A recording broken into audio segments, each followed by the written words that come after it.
Hello, everyone, and welcome to this month's T3 Technology Tips with Tim video. Hope everyone is doing well. Let's go ahead and get right to our resources here.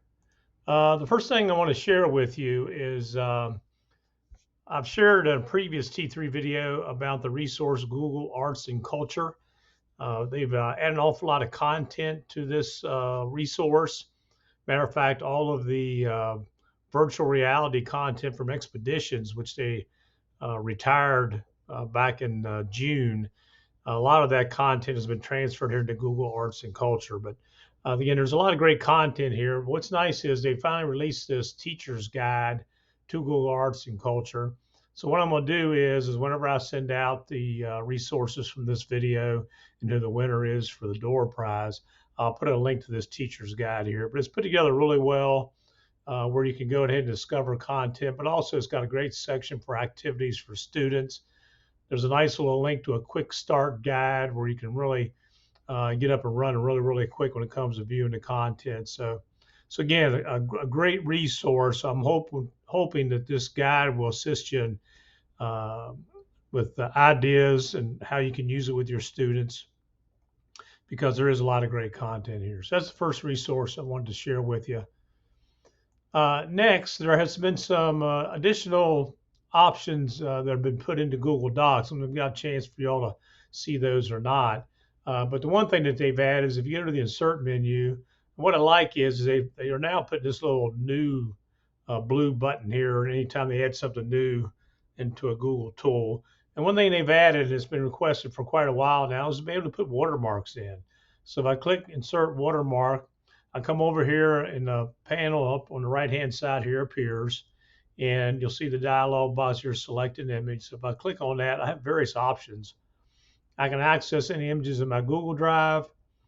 I can go to my photos.google.com. I can do an image search, URL, actually use my camera, or I can just upload from somewhere else on my computer. But let's go and do image search.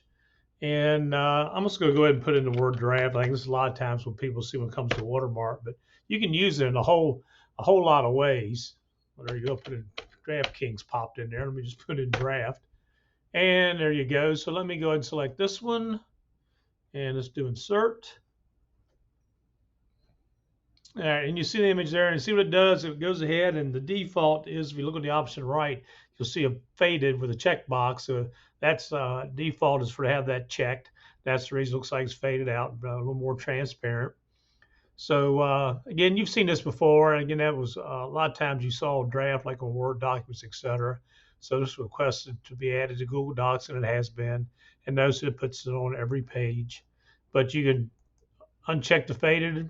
It's okay. So if you maybe want to use this as another option, you're doing something in the Google Doc, and you can also adjust the size. You can make it half the size.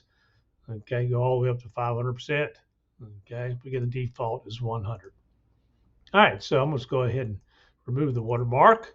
All right, so that's one thing they added to Google Docs.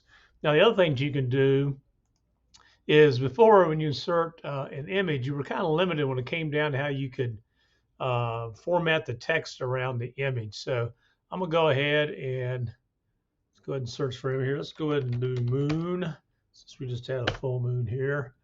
All right, so let me just go to moon by itself. It's kicking in words here for me.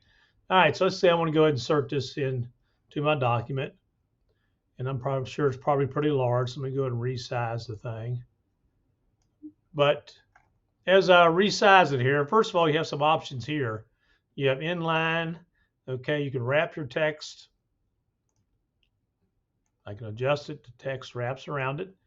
Okay. And if I go here, okay, you can fix position on the page. You have some more position options. And this appears on the right-hand side. But I can go here also when this opens up. I can go to text wrapping. And I come back to these options. So I can break the text, okay, text on top and bottom. I can put it now, these are the new ones, I can put it behind the text. So now you can see the actual, it goes behind the text, and then I can put it in front of text. So these are the two new ones that they added here to the formatting or the text wrapping for Google Docs. So again, you have those new options that you just added. And then the other thing that they've added also, I don't know if you've noticed or not, but if I come here, let me go ahead and select a little bit here on this agenda. And I don't know if you've noticed, but now they have a checklist option. So if you go ahead and select that, instead of having numbers here on all this paragraph here, I now have checkbox. This is pretty cool for an agenda. What you can do is actually go through and check all things once they're complete or any other way that you want to do this. So again, that's another option here that was added as well. All right, and there'll be more things. What they're doing now is they have this concept called Smart Canvas for Google Docs. We'll be able to do a few more things as well, and more of those will be rolling out throughout the year. So as they come out, I'll be updating you about them. All right, for our secret word during this video, let's go ahead and do watermark. Okay, that's one word. Let's do watermark since that was something new they just added to Google Docs. Hope everyone's enjoying the fall season. Everything's going well. Again, I hope you participate and you're have a chance to win that door prize for this week. Everybody take care.